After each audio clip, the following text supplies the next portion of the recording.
Hey guys, it's Jesse again. I'm making a video about the specs of my Apple iMac G3.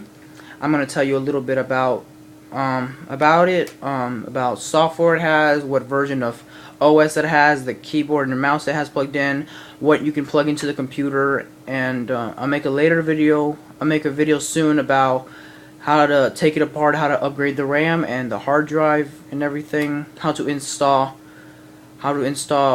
higher software on it, and how to do a software update.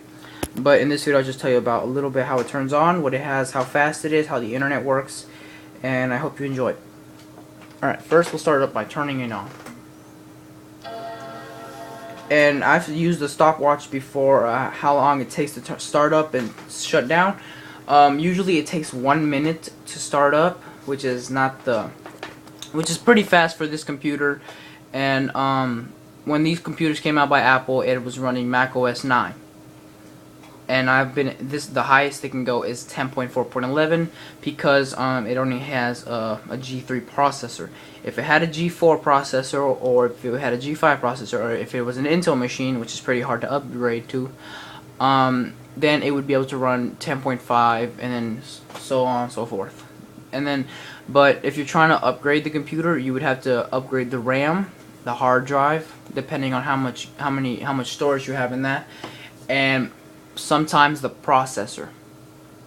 So I didn't have to upgrade anything. I just had to upgrade the RAM. The hard drive is still the same. It's very small. It has about 10 gigabytes of storage, and which is pretty small because today we have 500 gigabytes on the PCs, and about, depending on what Apple computer you have, you could have about 250 to maybe 400 gigabytes on your laptops or desktops. Alright, now the computer's booted up. You see the background right here. You see our dock down here, which I've set to magnification. We have our startup disk, iMac HD, which I've set to. Usually it's set to Macintosh HD, but I was able to change it. We have our system folder, user folder, applications, library, and developer folders. Up here we have the Apple, all the stuff that would assist us in.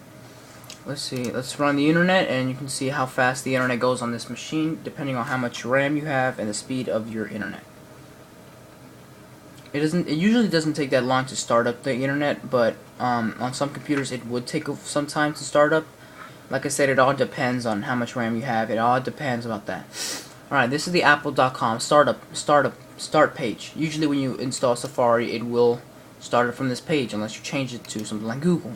So let's see how fast it is. Let's search Google, and it takes like a few seconds just to show up the Google page, and there it is.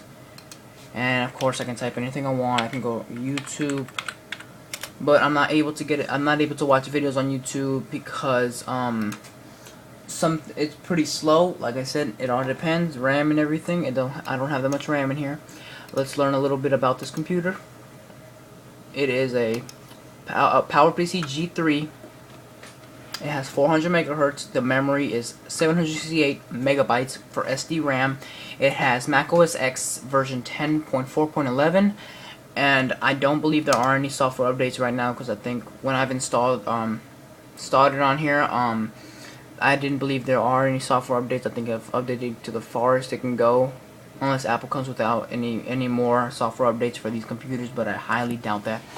Of course, it takes a little bit to search that, but while it's doing that, let's take a look around of what's connected to my computer and what you can connect to the computer. Alright, down here we have Pro Mouse, white Pro Mouse, which did not come with this computer. I have a black Pro Mouse, but it does not work, but I like displaying it. Pro Keyboard, this did not come with this computer. I have 3 of these types of keyboards. And of course we have our iMac right here. Let's take a look at the side for a moment. My keyboard is connected right here. If you can tell, I have an Ethernet connected here. I do not have an airport card inside. You can put an airport card in the iMac. It's optional, but you need an adapter for it. Okay, let me see.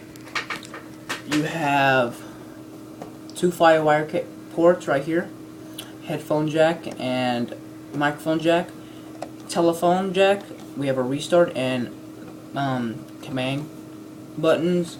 USB, and we have our Ethernet. And the only reason it's connected to the Ethernet is because I have my router down here, and I don't need an airport card, and they are occasionally expensive to get, so I just decided connecting directly. Now, this is already up to date and everything. The thing is about this, 10.5 is what I would need to install, like the latest downloads, like iTunes. This is iTunes, I think 7, or I think it's iTunes 6 or 7. The latest I think is 10.5, and I can't do that because I need Mac OS 10.5 to install this. So this is Safari, I think 4.1.1. The latest I think is Safari 5.1, and like I said, I need to update it, but I can't update because this is the farthest it can go. The only way I can update it is if I update it up to a PowerPC G4, G5, or an Intel machine, which will be pretty hard. I think I'm gonna leave it like this. And I would need to upgrade the RAM, and the processor would have to go at least 866 megahertz or faster to be able to run it, because it's a big operating system, which would take some time, and of course it would require about 4 to 7 gigabytes of storage. So depending on how much storage I have in here, this iMac HD has only 10 gigabytes, so I wouldn't be able to run it because 3 gigabytes only would be pretty small to run an OS and everything, put music on here and download stuff. And so let's just look at it how it shuts down. And it shuts down like any other computer. There's nothing really different about it. It'll just take away your dock, your system folder, then the background will start to disappear. You'll see a little loading thing, or it'll just turn off.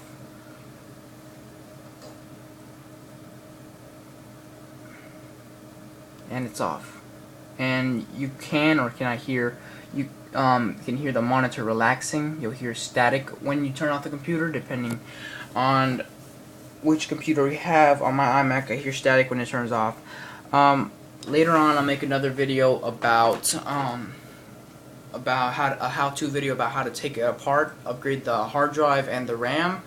I'll show you the logic board. Let me think. I think that's all I'll be doing with my iMac, and I'll make a video about what was wrong with it. It'll be a short video, like if you just want to watch what was wrong with my iMac, then you'll stay tuned and you'll see what I have for my videos. I hope you enjoyed this video, and I'll see you guys later.